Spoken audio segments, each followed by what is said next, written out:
2024 ఎన్నికలు జరిగే నాటికి మందనేది లేకుండా చేసిన తర్వాతనే ఓట్లు అడుగుతానని చెప్పి ప్రతి అక్కకు చెల్లమ్మకు నేను మాటిస్తా ఉన్నా. పూర్తిగా మద్యాన్ని నిషేధిస్తాం అని చెప్పి గట్టిగా కూడా చెప్తా ఉన్నా.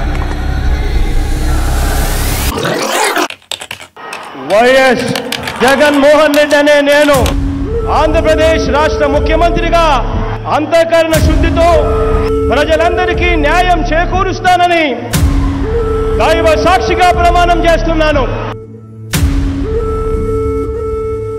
ఏపీలో నేటి నుంచి కొత్త మద్యం పాలసీ అందుబాటులోకి వస్తోంది. ఇకపై ప్రభుత్వమే మద్యం దుకాణాలను నడపనుంది. Inputs were picking up. Andhra Pradesh government has also now decided to increase alcohol prices by 50%. అత్యధికంగా మద్యం ధరల్ని షాక్ కొట్టేలా నిర్ణయించి మద్యాన్ని నియంత్రిస్తూ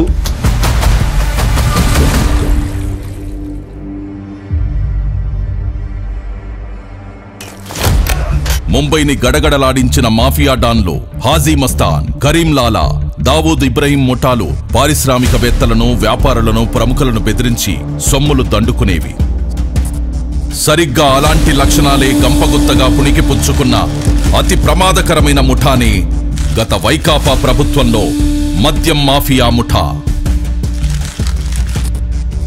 2019 ఎన్నికల మేనిఫెస్టోలో జగన్ సంపూర్ణ మద్యపాన నిషేధం చేస్తానని అక్కా చెల్లెమ్మలను మభ్యపెట్టి వాళ్ల ఓట్లు దండుకొని అధికారంలోకి వచ్చిన జగన్ ఇచ్చిన వాగ్దానాన్ని తుంగలో తొక్కి తమ వ్యక్తిగత స్వార్థం కోసం ఏకంగా రాష్ట్ర మద్యం పాలసీని మార్చేశాడు.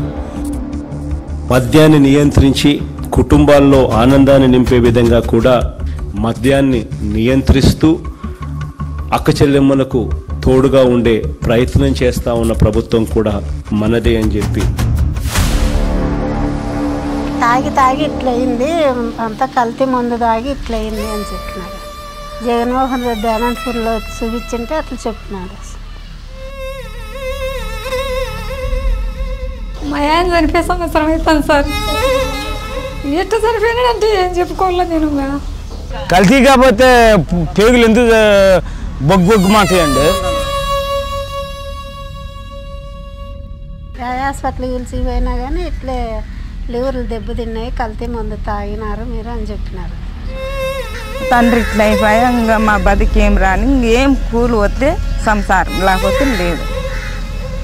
అది తాగిన వల్లే అట్లా. మా అన్నదమ్ముళ్ళు చచ్చిపోతుంటే చూడలేము. దయచేసి ఇంకా సంపాదించింది చాలు. ఎక్కడికి ఎత్తుకోపోతారా? ఎంత సంపాదించుకుంటారా? లిమిట్ ఉండాలరా దేనికైనా. గొంతులు గొయ్యబాకండ్రా రే.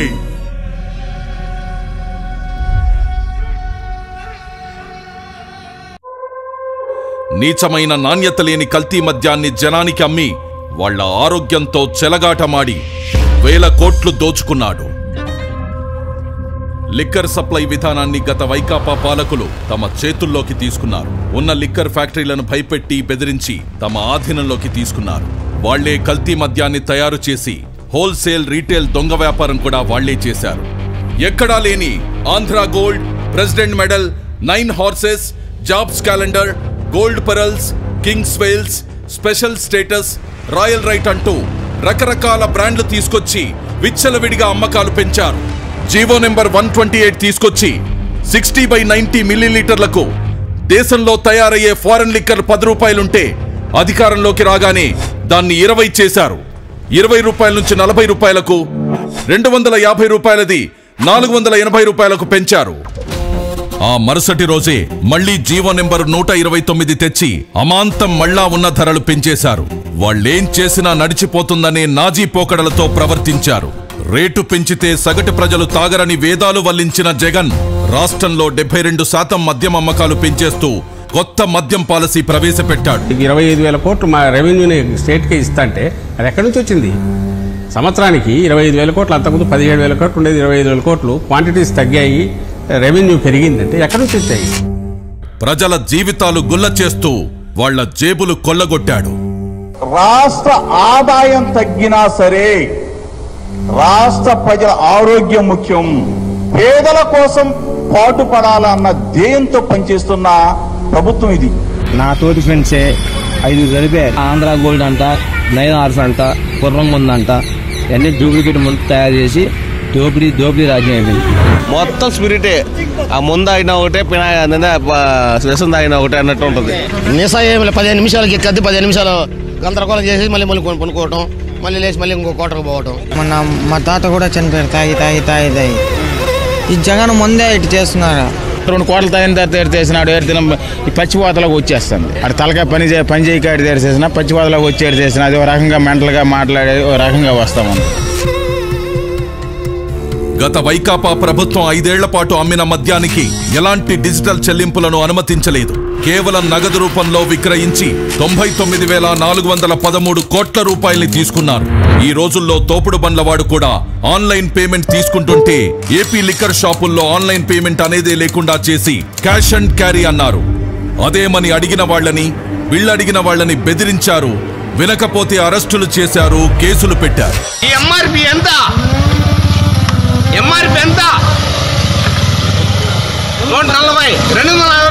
నిన్నేంటండి, నిన్న చిత్తూరు జిల్లాలో శ్రీ ప్రతాప్ మద్యం రేట్లు ఎట్లా పెట్టాడు ముఖ్యమంత్రి గారు, ఎందుకు ఇలా అందరూ ఉసురు పోసుకుంటున్నాడు ముఖ్యమంత్రి గారిని అంటే, వాడిని ఇష్టం వచ్చినట్టుగా కొట్టి, వాడిని అవమానించి, వాడిని ఇచ్చేసి, వాడిని కుటుంబాన్ని ఇచ్చి వెంటాడి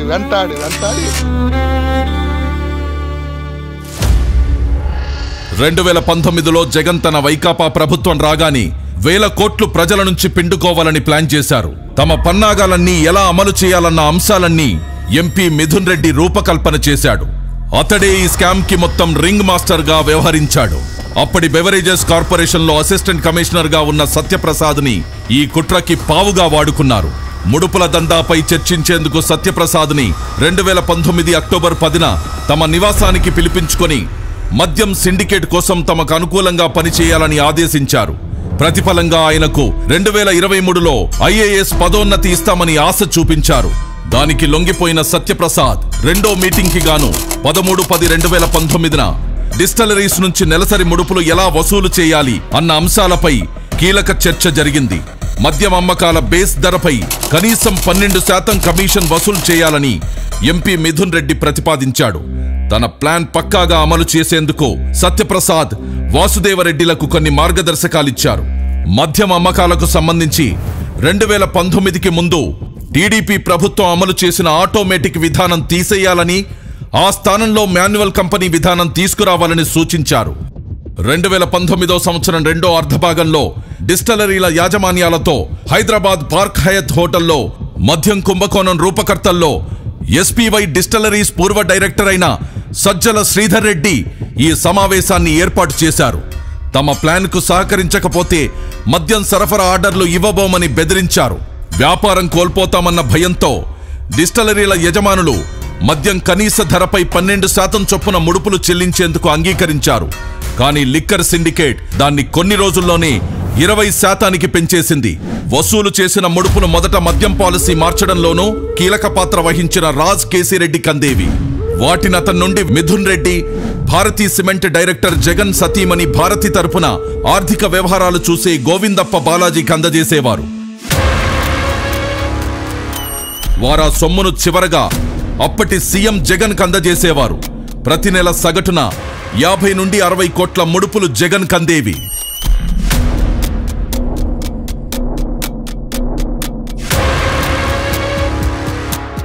మద్యం విధానం ముసుగులో భారీగా దోచుకునేందుకు ఇమిటేషన్ బ్రాండ్ల విధానాన్ని పాటించింది.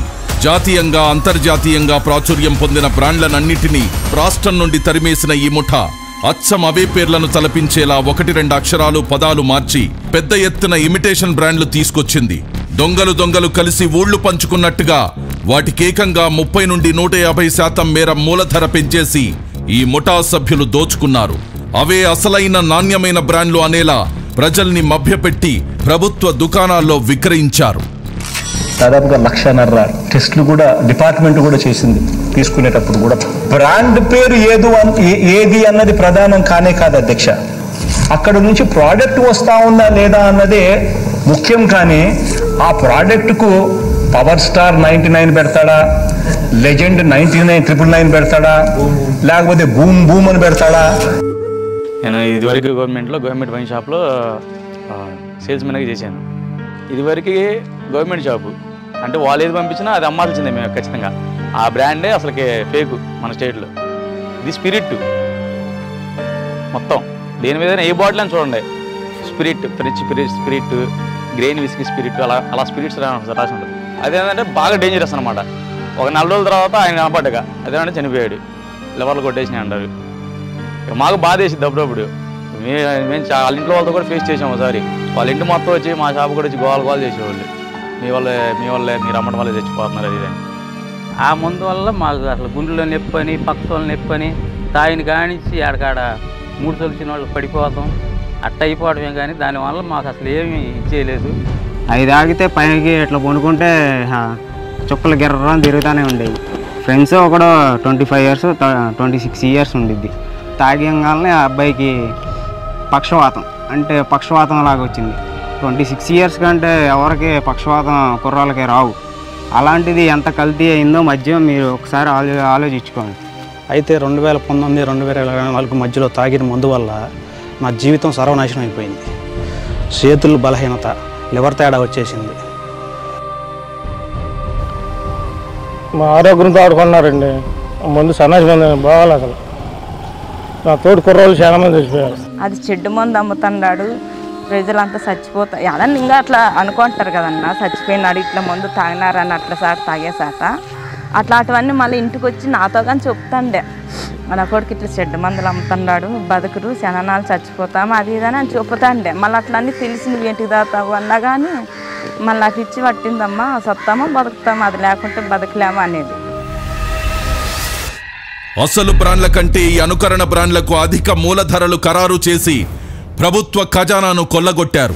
ఇలా కొల్లగొట్టిన సొత్తంతా రోజు కూలీలు, పేదలు, సామాన్యులు, మధ్యతరగతి కష్టార్జితమే.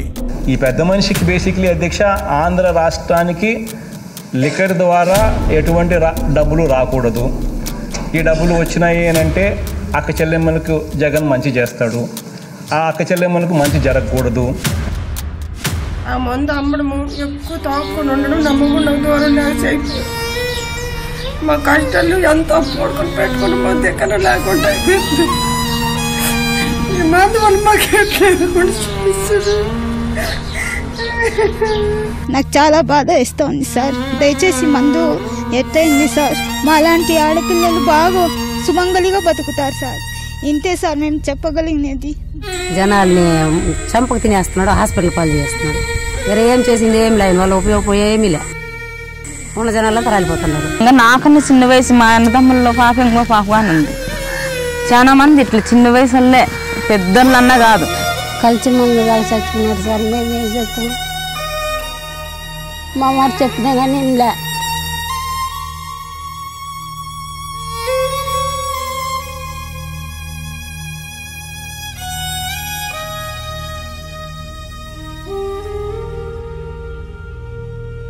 ఇక్కడెక్కడ ఒకడు చచ్చిపోయాడు, పార్క్లోనే బైపాస్ చచ్చిపోయాడు. ఒకడేమో సక్ఫోష్ కాడ చచ్చిపోయాడు. 3 చచ్చిపోయారండి. మందులో ప్రాబ్లం వల్ల చచ్చిపోయారండి. 3 రోజుల క్రితం అబ్బాయి తాగి నైట్ పనుకున్నాడు అనుకుంటా, ఒళ్ళు అలసిపోయిందని.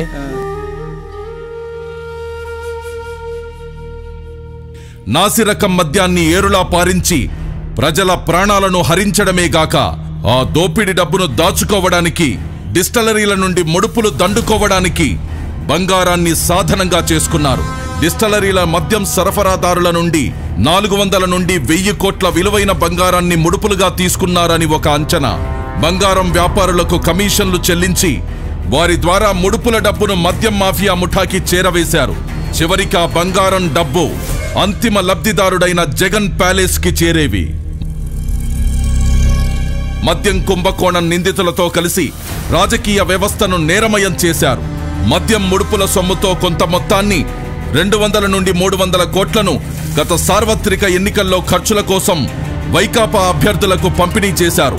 ఆ పార్టీ నేత జగన్ కు అత్యంత సన్నిహితుడైన చెవిరెడ్డి భాస్కర్ రెడ్డి ద్వారా ప్రకాశం, చిత్తూరు, నెల్లూరు జిల్లాల్లోని అభ్యర్థులకు ఈ డబ్బును చేరవేశారు. అలా మరికొంత సొమ్మును సీఎం జగన్ నిర్వహించిన సిద్ధం సభలకు ఖర్చు చేసేవారు. ముడుపుల విక్రయంలో కీలకంగా వ్యవహరించిన ప్రధాన నిందితుడైన రాజ్ కేసిరెడ్డి తన ఈడీ ఎంటర్టైన్మెంట్స్ పేరిట సినిమా నిర్మాణ సంస్థను నెలకొల్పి మద్యం కుంభకోణంలో కొల్లగొట్టిన నల్లధనాన్ని వైట్లోకి మార్చి ఆ డబ్బుతో హైదరాబాద్ శివారులో భారీగా భూములు కొన్నాడు. ఇంకా వ్యాపారాలు పరిశ్రమల్లో పెట్టుబడులు పెట్టి వైకాపా మన్ననలు పొందాడు. మద్యం సరఫరా కంపెనీలు, డిస్టిలరీల నుండి కొల్లగొట్టిన ముడుపుల సొమ్ము చివరికి జగన్కే చేరింది. ఇలా 3,500 కోట్ల మేర కొల్లగొట్టారు. ఈ కొల్లగొట్టిన దోపిడి సొమ్ము మళ్లింపుకు మ్యూల్ ఖాతాలు అడ్డు పెట్టుకున్నారు.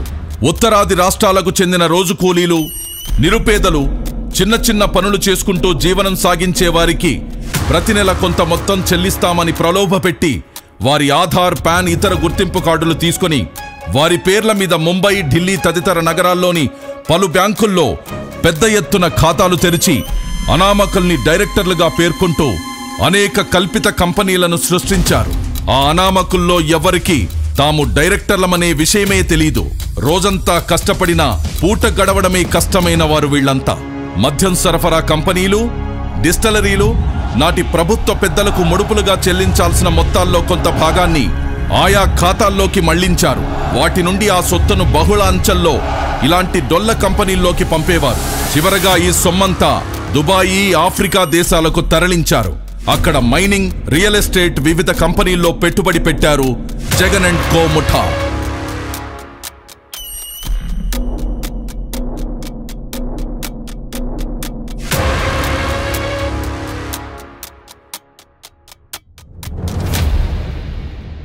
నరాలు నిర్వీర్యమై జనం వణికిపోని, కలుషితం తాగి కాలేయం కుళ్ళిపోని, మూత్రపిండాలు మలినమై కృంగిపోని, జవసత్వాలిడిగి కడకు మనిషే మట్టిలో కలిసిపోని. వాళ్లకేమక్కర్లేదు, జనమేమైపోయినా చింతలేదు. ఆ ముఠాకి ముడుపులు కావాలి, కమిషన్లతో సొంత ఖజానా నిండాలి, ప్యాలెస్లు కళకళలాడుతుండాలి. వాళ్ళు ఎవరు బయట తిరగడానికి అర్హులు కాదు. లక్షల కోట్లు మా నుంచి దోసుకొని లక్షల కోట్లు అప్పు చేసి ఎవరైతే స్కామ్ చేశారో వాళ్ళందరికీ శిక్ష పడాలి. మిగతా వాళ్ళ మందు వల్ల నష్టపోయిన వాళ్ళ జీవితాలందరికీ సుఖాలు, సంతోషాలు కలగాలని కోరుకుంటున్నానండి.